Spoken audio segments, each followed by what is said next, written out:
hey, look at us. We got the two greatest coaches in college football history. It's been one of the most seamless transitions I've ever seen at Alabama or anywhere for that matter. And why anyone in their right mind would remind people of what happened last year at Auburn, I'll never know. I mean, that's the dumbest play I've ever seen from a defensive standpoint. And Hugh Freeze is the coach.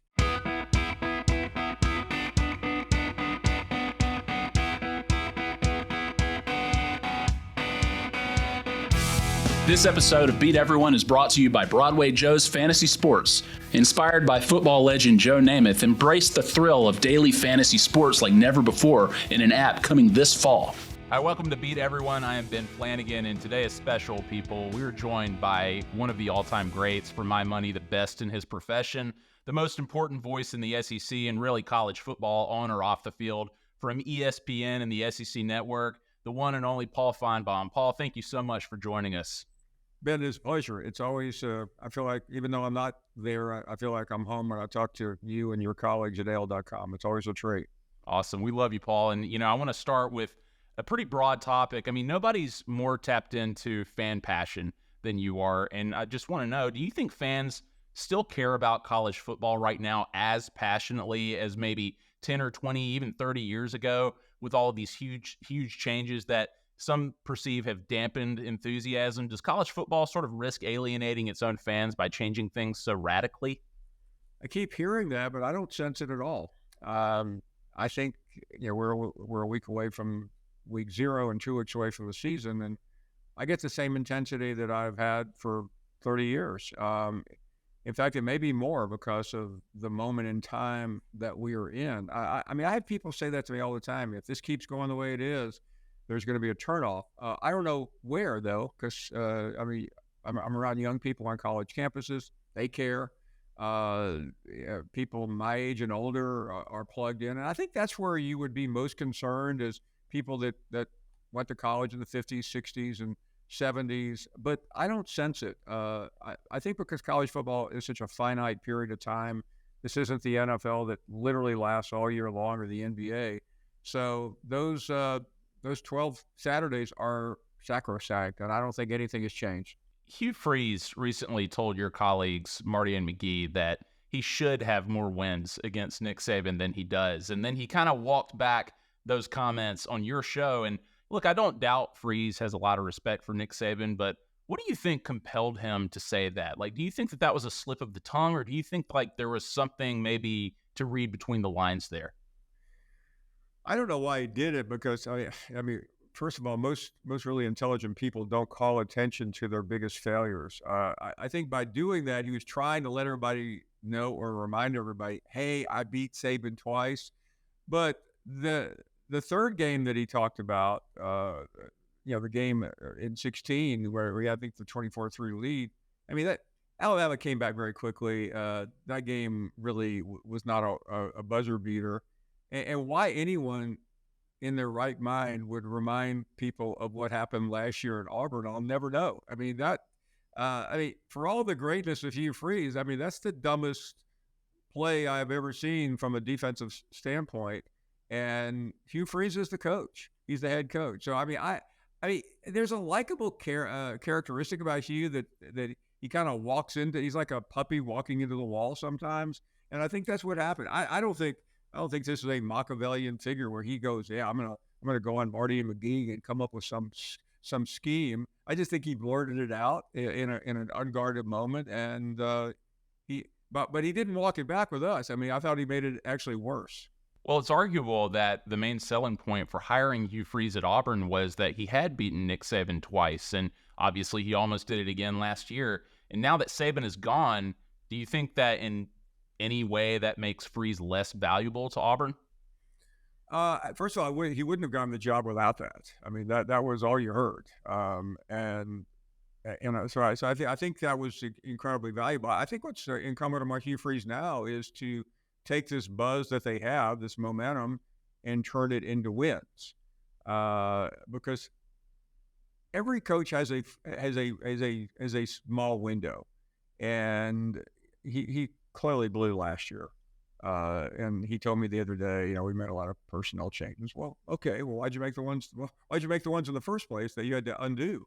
Now sometimes that's baked into the cake. You have to keep people. But I mean, he made changes at the most important positions. So I like what he's doing. I think the buzz that Auburn is getting is unique, and I think this is an incredibly important moment in time for him. How lucky can you be to be the Auburn coach 1 year in without Nick Saban? I mean, as you know, man, I mean, I covered that period at Alabama. That's how Pat Dye made his name. He came in, coached against Bryant for 1 year, and then took over. And Hugh Freeze has that opportunity because no matter what we all think of Kalen DeBoer, and I think most people think good things, he's not Nick Saban. And what all you've seen from him in front of the cameras at SEC Media Days and his press conferences on your show, plus what you're seeing and hearing behind the scenes about how he's running this program, this perceived or really genuine outsider stepping into this Nick Saban-sized void.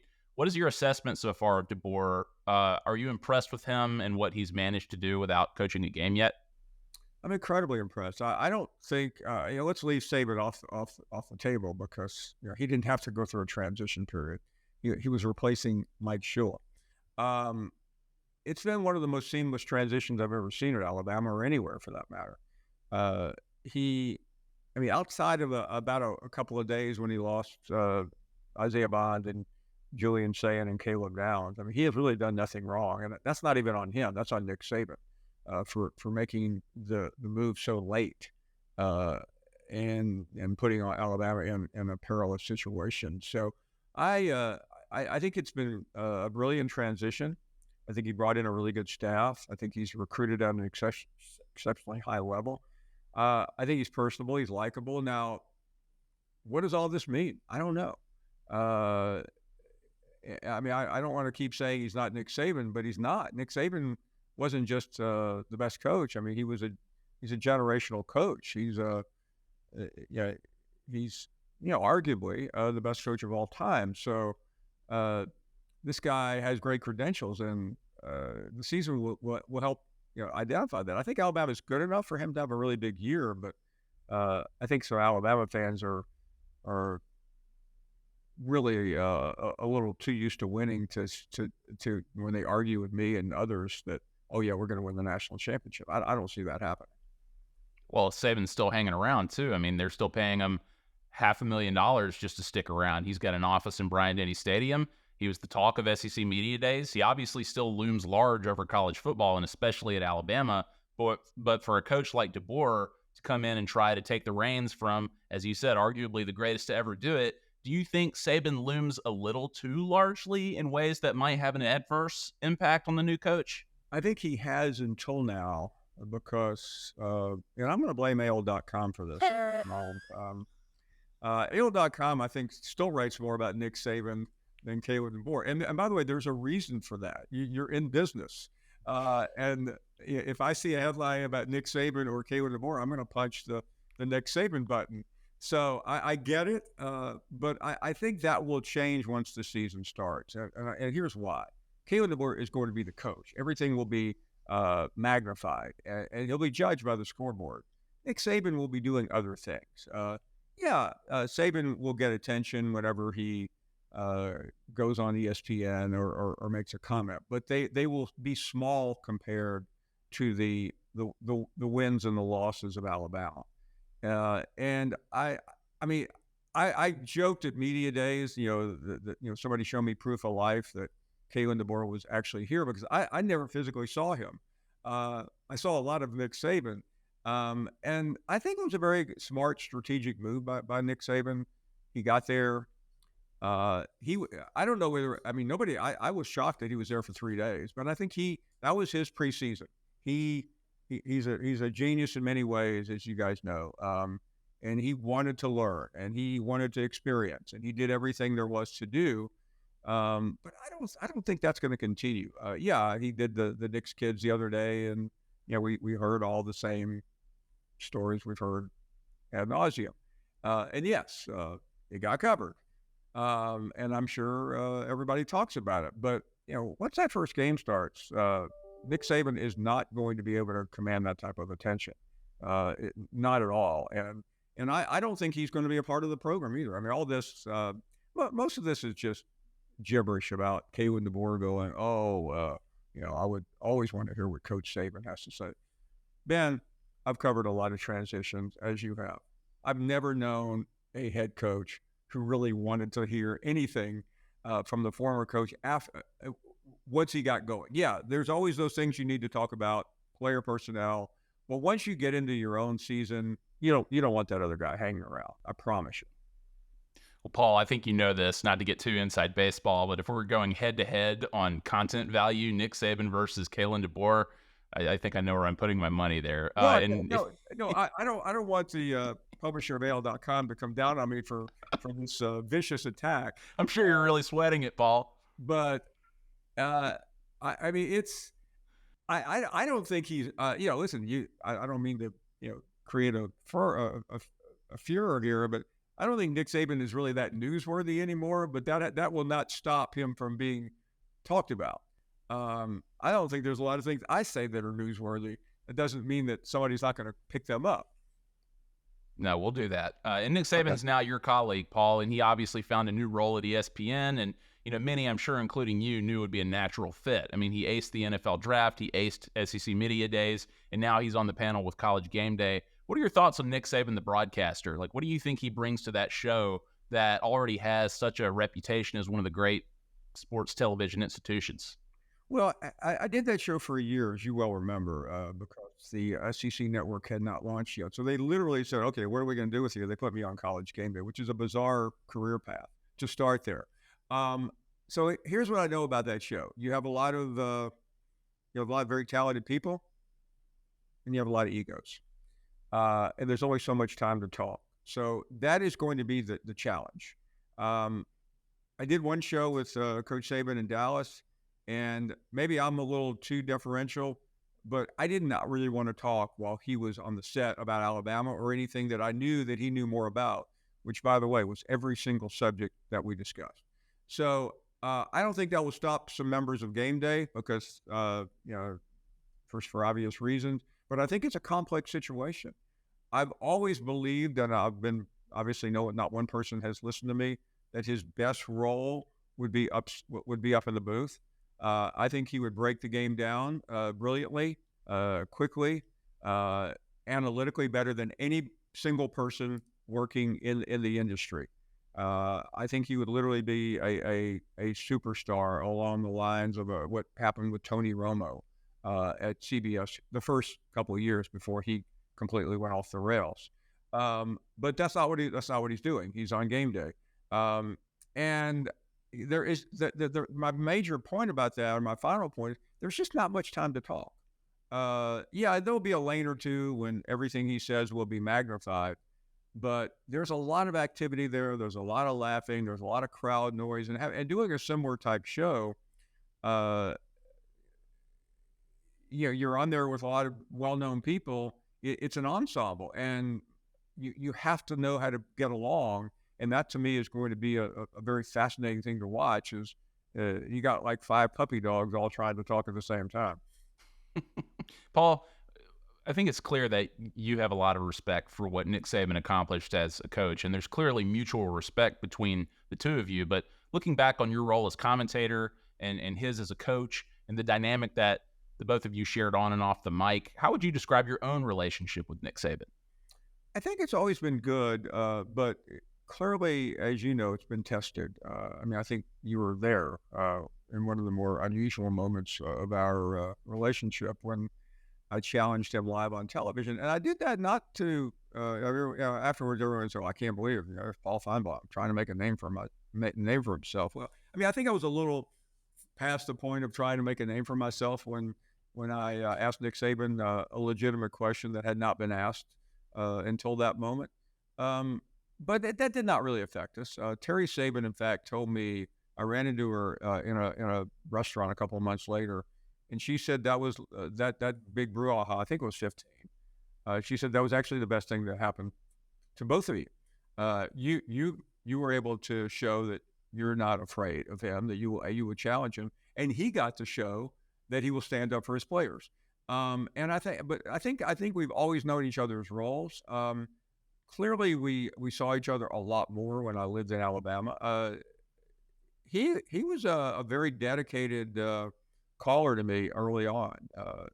When Coach Saban got there, it was a little bit like Noah's Ark. He picked two people from every field, whether it's finance or politics, and just so happened that Cecil Hurt and I were his two media guys, and he would call often and ask for advice. Now I can tell you, Ben, in all the times he called and asked for advice, I don't think he ever took it, but he did ask.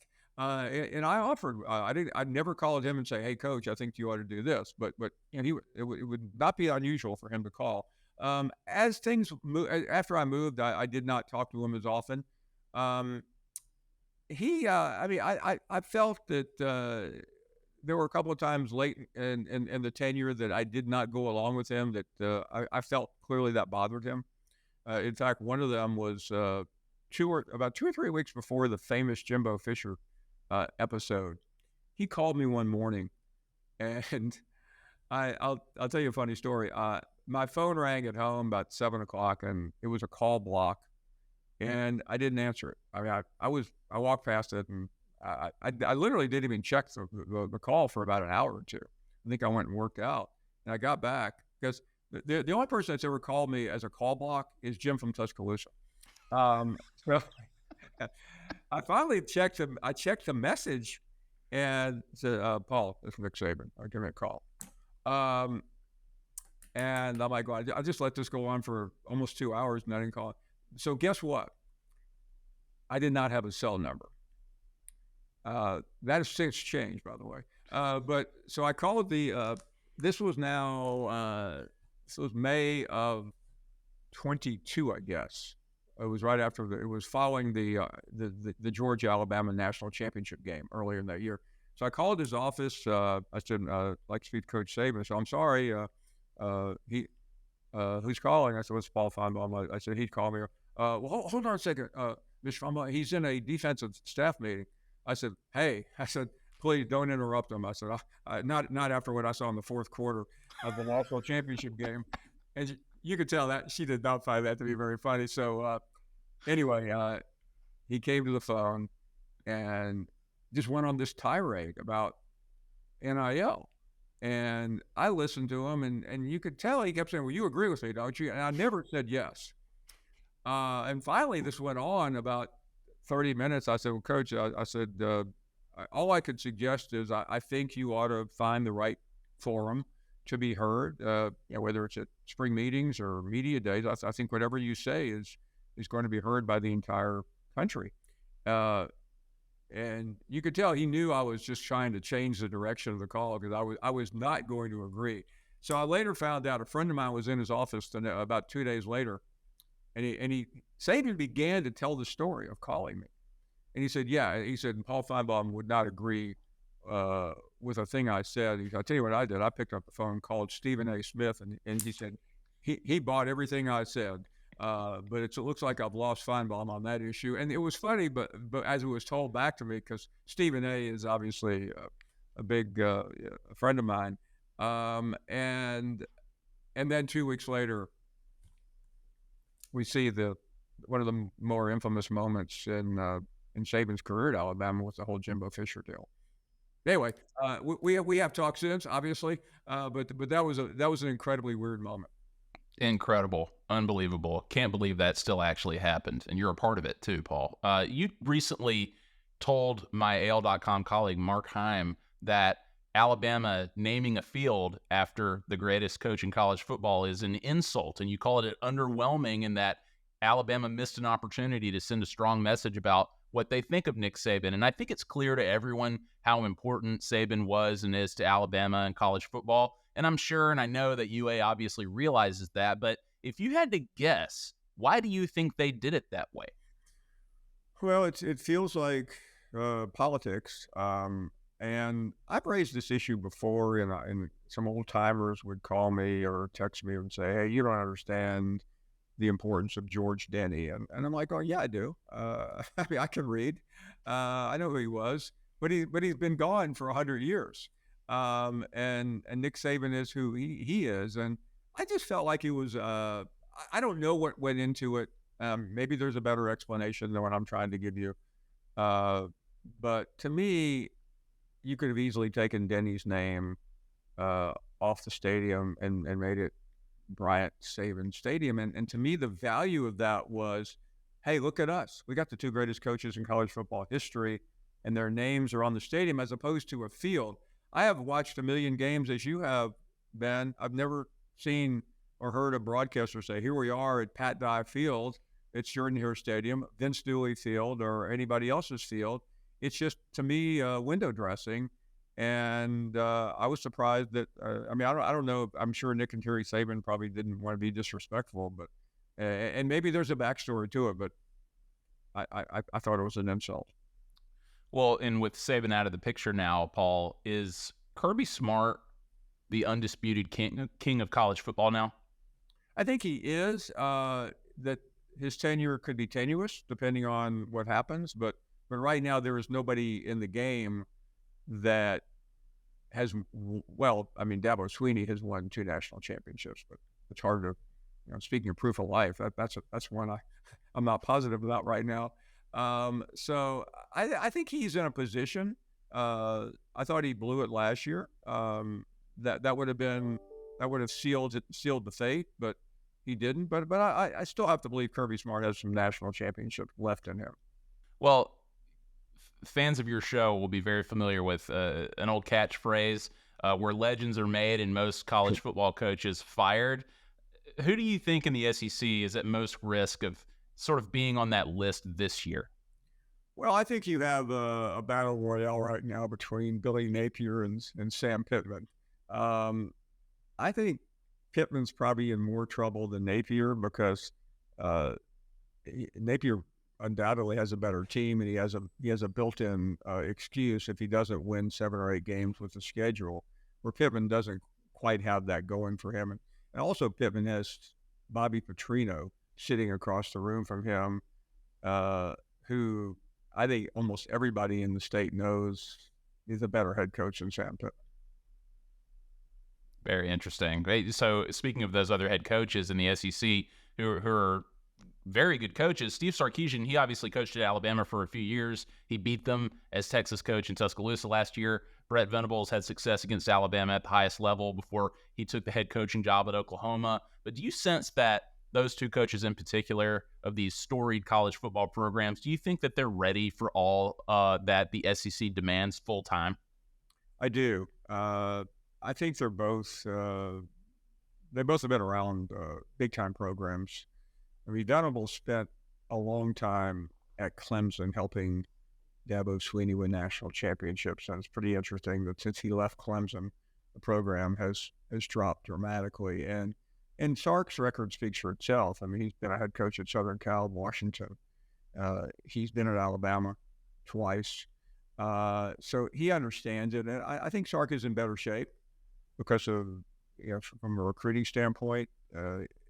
But I think they're both very much SEC ready. Now, we like to think as SEC veterans that nobody knows what they're getting into, but I think they do. I think the difference is that having been to Norman a lot recently, I think their fan base is more realistic. This will not be a quick transition. Texas fans are essentially Alabama fans with a different color and a different mascot. They take a backseat to no one, so they're not expecting anything other than walking into the league and taking it over. Paul, I think everybody wants to know, are you and Lane Kiffin cool? Because y'all shared a really interesting moment during SEC Media Days. And listen, you both obviously have a lot of history, and it all appears to be very good-natured. But there were some fans who sensed a little lingering something there between Finebaum and Kiffin. What do you think? There's nothing there. And what was so interesting about that is before he came on, it was late in the show on Monday of Media Days, first day. I said to him off the air, I said, I would like to ask you about your dad, who had just died 3 days earlier, Monty Kiffin. So would that be okay? Because you don't know. He said, so I was very low-key, kept it somewhat solemn in deference to his loss. And we talked about his dad. And at the very end, he just kind of went back to a very familiar diatribe about me getting him fired at Southern Cal, which you reported and everybody knows the story. I just kind of laughed. He did his rant. And, you tried to run Coach Saban off. All these things that are just part of Lane Kiffin's greatest hits. I didn't even think about it. And then Thursday afternoon, Ben, just shows you the world that we live in. Somebody picked up a clip, put it out on some website, and it started aggregating. It went viral, and the next thing you know, I'm reading people do postmortems on media day saying, other than Nick Saban, the Finebaum Lane Kiffin feud was the biggest story there, and I didn't even know it happened. So we're good. Good. Yeah. I mean, I thought so too. It seemed, like I said, pretty good natured. But on Lane Kiffin, I mean, he has personality to spare. He brings a lot of that to college football. But do you think this is a gut check year for him to sort of prove himself as a serious contender, not only for Ole Miss as a potential playoff team, but for himself as an elite coach where he is now, or maybe even at a bigger job in the near future? Yeah, I mean, this is his best team. So, I mean, I think if he doesn't make the playoffs, it has to be characterized as a bitter disappointment. And so I think he will, but I also wonder about Lane Kiffin's future, because we all know that he came within a whisker of going to Auburn. He wanted to beat up on that poor reporter over there in Mississippi and act like he made that up. He didn't make it up. I mean, Lane Kiffin was on the verge of going. He made a smart decision, I think, staying where he did. But there will be other jobs, and it may be this year. But I think the only way to keep him there is for him to continue to train. Paul, I want to ask you about SEC Nation. You've spent several years now as an analyst on the pregame show, and it's developed a huge following. Y'all draw big crowds wherever you go in the SEC, and you've developed really great chemistry, I think, on set and become a really entertaining brand. After spending all week on the radio analyzing the conference, taking calls from fans, doing TV hits on ESPN, what is it that you still love about getting out on the road and developing your role still with SEC Nation? Well, Ben, the thing I love probably first is what we do on Friday. We do our show on campus, and it's not a big operation. Fans can come up, and I talk to them during the breaks, and that interaction is critically important, because I miss what I used to get every day when I went to work in Alabama. I would run into fans anywhere I went, where living in North Carolina, you don't get that. So that's a big deal to me. And the Saturday show is fun because, I mean, I'm at the end of the week where where some of the people on the show are talking about these issues for the very first time. So I tend to lay back and try to compliment them. My goal on that show is how can I make it better? Sometimes that means just being quiet. Sometimes that means just popping in with a witty line. Bring up something that maybe somebody else hasn't thought of. But I mean, I'm pretty familiar with the material, and I do want to hear what everybody else has to say. We haven't heard from Tebow all week. We haven't heard from other people. So the job is always the same. Just kind of look for your spots. And I sit at the opposite side of Laura Rutledge, so there's a lot of eye contact going on. Like, she looks at me, and if I don't really think I have anything to offer, as we're breaking down, whether the Texas A&M defense can stop Notre Dame and Riley Leonard, I'll just kind of shake her off, or I'll nod my head like, hey, I've got something important to say here. So that's really how the show works. Well, Paul, nobody really understands this landscape, I think, better than you. ESPN has essentially gone all in on SEC football, and Fox is going all in on the Big Ten. And, that may be good for your role since you're the king of the SEC, clearly. But how do you think it is for the sport? Is it good for the sport? Like, we've already seen the death of the Pac-12 as a result. I do. Yeah, I mean, there's a lot of tribalism in college football, but to me, it isn't a bad thing that the Big Ten and the SEC are now really at the top of the pyramid, because that's how it's been for a long time. And I know some of the SEC don't really want to share the space, but I do. I think it's good to realize that there's somebody else that plays football, and I think a lot of fans of the SEC don't want to acknowledge that. The Big Ten is not as good as the SEC top to bottom, but at the very top they are. And I think that was proven last year about Michigan. So I think we're in a great spot. The Pac-12 went out of business not because of the Big Ten. It went out of business because of just malpractice at the commissioner level.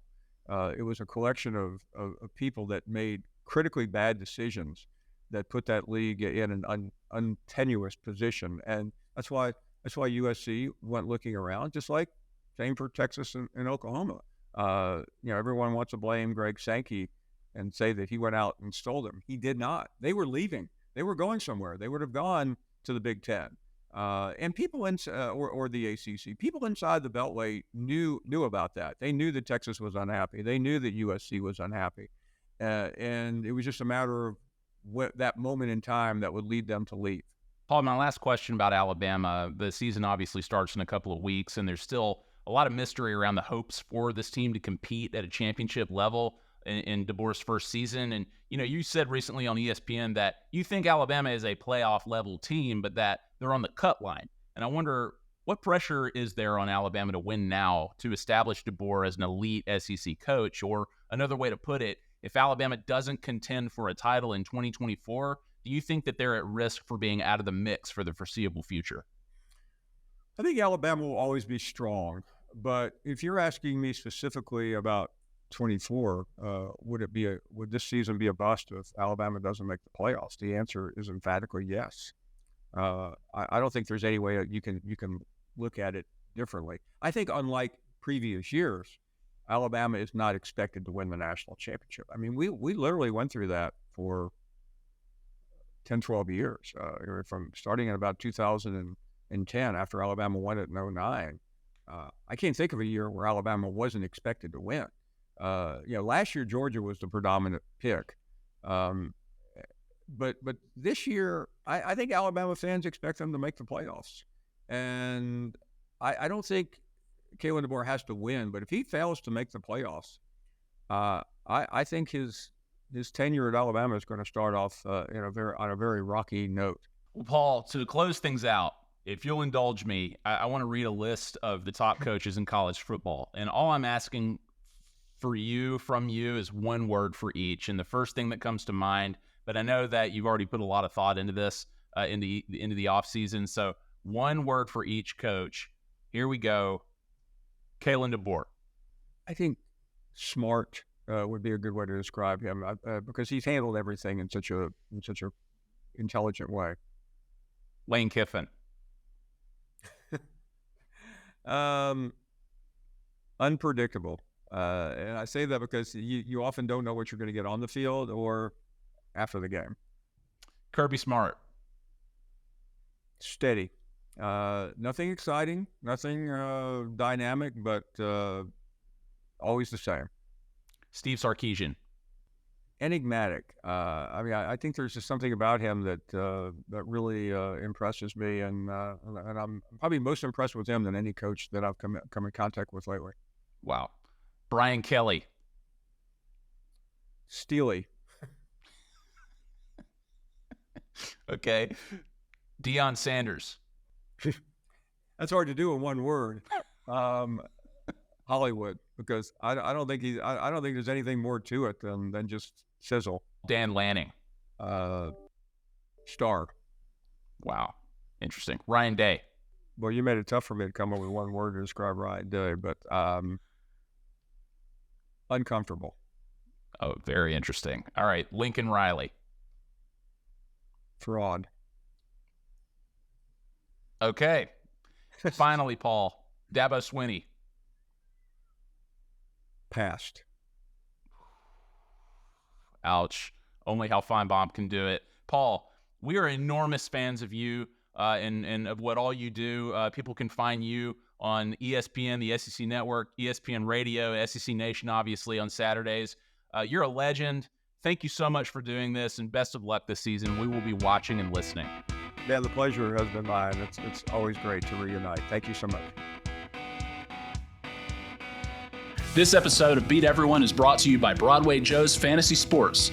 Inspired by football legend Joe Namath, embrace the thrill of daily fantasy sports like never before in an app coming this fall.